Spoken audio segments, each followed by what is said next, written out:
Hey everyone, me Kevin here. Many of you have mentioned that you've been enjoying the shorter but possibly more frequent and current updates, so here you go. Speaker Pelosi and Steve Mnuchin spoke by phone today for approximately 1 hour about the next stimulus check package, including unemployment pay, housing assistance, stimulus checks, and more. The two, quote, discussed the justifications for various numbers and plan to exchange paper in preparation for another call tomorrow.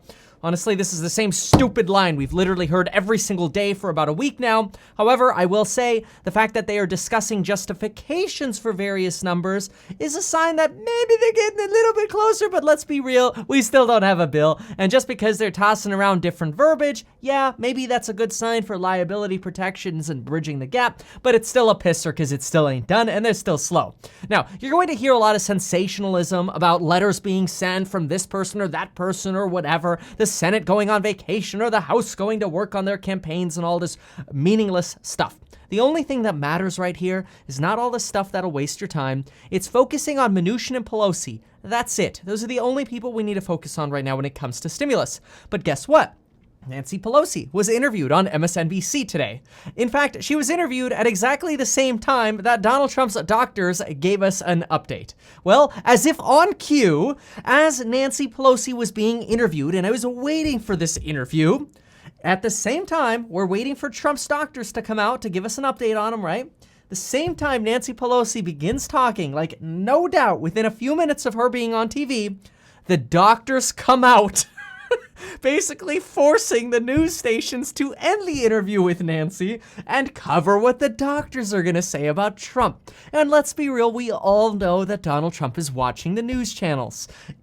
This is just a sign here of how weird things are in politics right now. Now we are getting interview bombed.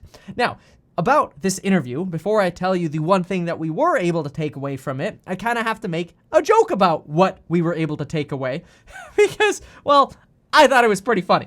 So this morning, you can see here 9 hours ago, we had this comment here from Ashley. Ashley said, Pelosi's supposed to be interviewed on MSNBC at 3 p.m. Eastern time.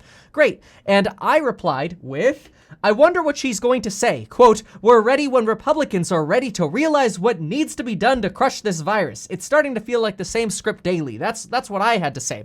Well, folks, thanks to a New York Times reporter telling us exactly what she said afterwards, here you go. Just grabbed Speaker Pelosi after her MSNBC appearance, asked if she expects a COVID relief deal this week. One way or another. Depends if they really want to crush the virus, honor our heroes, and put money in the pockets of American people.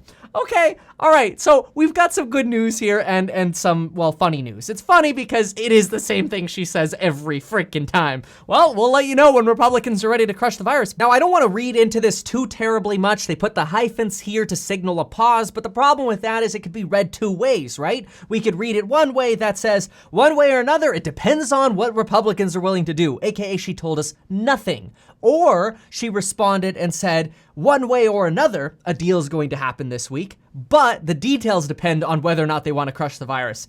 I'm kind of going to go with, we got nothing, okay? We're still twiddling our thumbs in the same way we've got before, and therefore, we're moving on. Chuck Schumer is threatening to take over the Senate on Thursday to force Republicans to vote on protecting people with pre-existing conditions. Now, this is the news part of the video. And if Republicans in the Senate vote against Chuck Schumer, since the Senate is Republican-controlled, then Republicans will signal that they are anti-helping people with pre-existing conditions, and this is just really another strategy showing you the insanity that is politics in our country. It's just Schumer fighting McConnell to try to hold up confirmation hearings on the 12th. Schumer says, don't do the confirmation hearings for the Supreme Court justice on the 12th. We have to be in session and you've got members with COVID. That's not fair. McConnell says, dude, we can do it virtually. Schumer says, that's not the same as talking to someone in person. On COVID, Trump is back at the White House. He took off his mask when he went into the White House and the media freaked out. However, it was stated that Trump had certain rooms prepared for his return. And honestly, I think anyone in the White House already knows that a man with COVID is coming. It's not like it's a secret. Despite the Secret Service, whatever.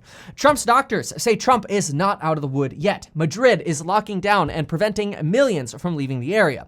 COVID is exploding in certain states within the United States, though overall our case count remains relatively stable.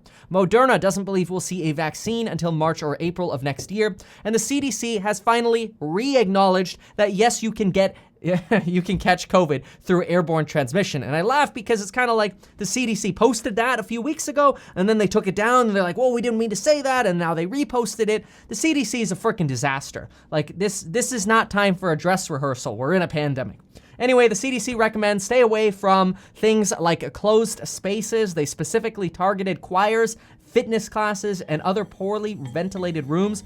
They said if you are in poorly ventilated rooms, open the windows. The more fresh air, the better.